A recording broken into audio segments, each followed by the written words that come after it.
Did you know that one of the greatest benefits of trivia games is increased brain health? It's true. In fact, research suggests that older adults who frequently participate in intellectually and socially engaging activities exhibit higher cognitive function than those who do not. By answering questions and learning, you're improving your cognitive skills. Retaining information about topics you're interested in is like an exercise for your mind, allowing you to expand your intelligence and improve mental capabilities. This leads to greater creativity, innovation, and problem-solving skills. Plus, you're now able to show off those new facts you've learned to impress friends and family. Welcome to episode 94 of the Teacher Rockstar podcast, a place where tips and strategies critical to the new teacher are discussed. I'm your host, Steve Hiles, and in today's episode, we're going to be talking about the benefits of trivia games.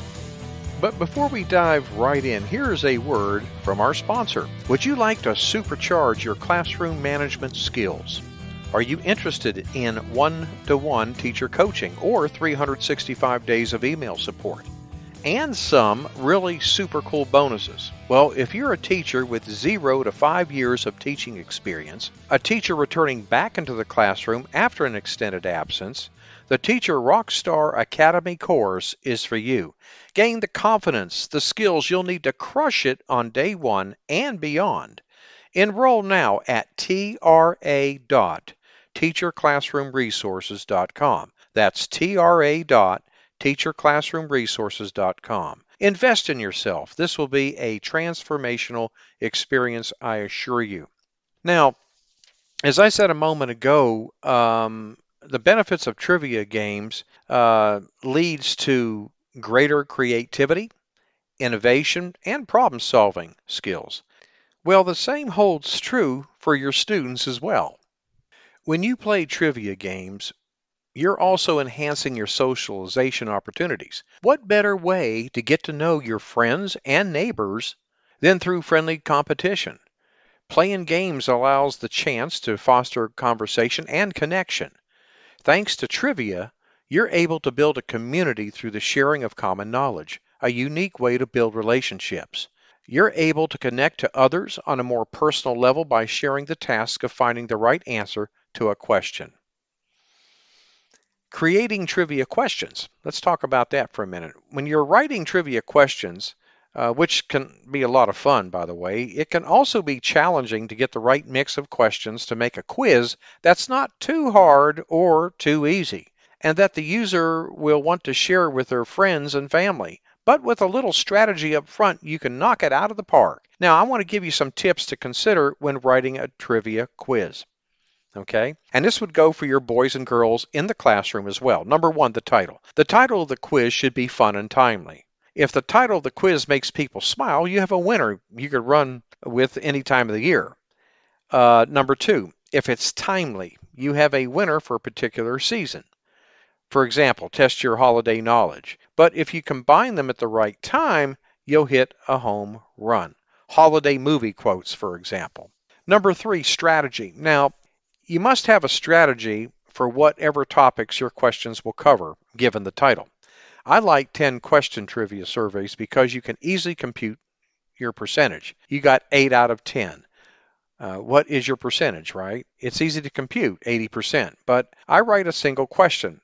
I come up with a strategy. For the holiday movie quotes trivia quiz, I first researched the top holiday movies ever made.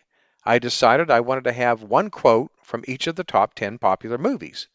Then I searched, for example, for Elf movie quotes.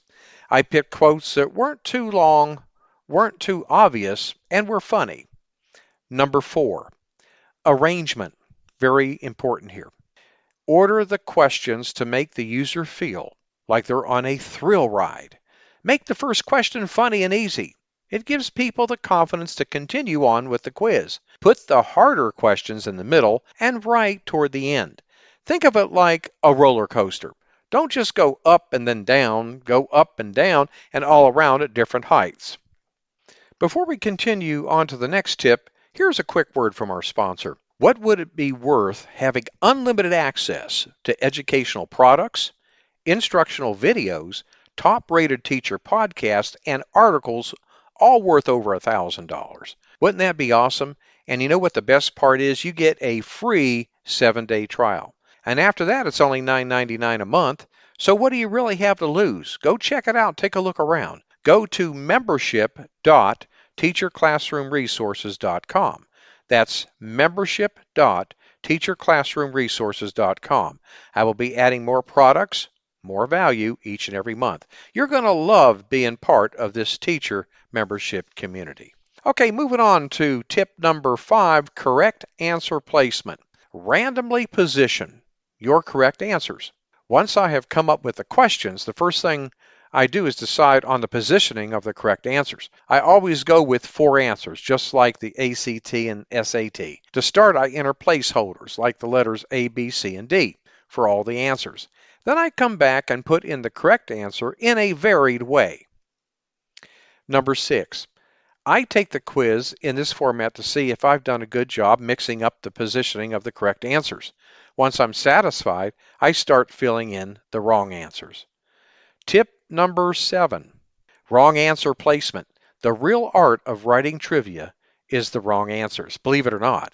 Have a goal in mind before you set out. My goal is for the average person to get at least 7 out of 10 correct. Have at least one tough question. Make it tough by having all the answers be nearly identical. For example, in a quiz about old movies, the player should instantly be able to tell that those quotes are from old movies. But which one? Using your creative skills in brain games.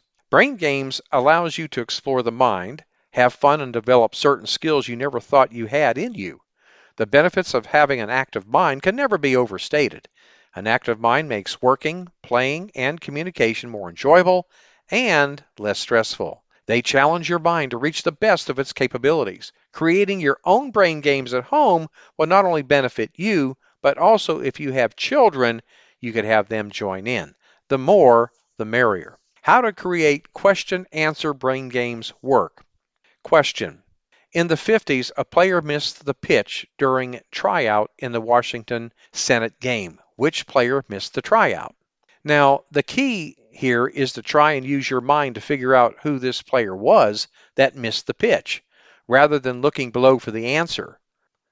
Now, for the answer, Fidel Castro missed the Washington Senate tryout. Another question. What is the undeviating expansion amidst 2 individuals? The answer, laughter. Well, my friend, we have come to the end. Should you have any questions about this episode, please feel free to reach out to me. I'd love to hear from you. I want to thank you for listening to the Teacher Rockstar Podcast. I'm your host, Steve Hiles. We hope you've enjoyed listening to these tips and strategies regarding benefits of trivia games. When you get a moment, visit my blog and subscribe to my newsletter for the latest educational research, best practices, and unadvertised free bonuses. Simply go to blog.teacherclassroomresources.com. And don't forget to subscribe to us at the Teacher Rockstar Podcast. And if you'd like to support us, please feel free to share our podcast with others. Post about it on social media. Leave a rating and review. That would be totally awesome. Thanks again. We'll see you same time, same place next week. And remember, my friend, you got this.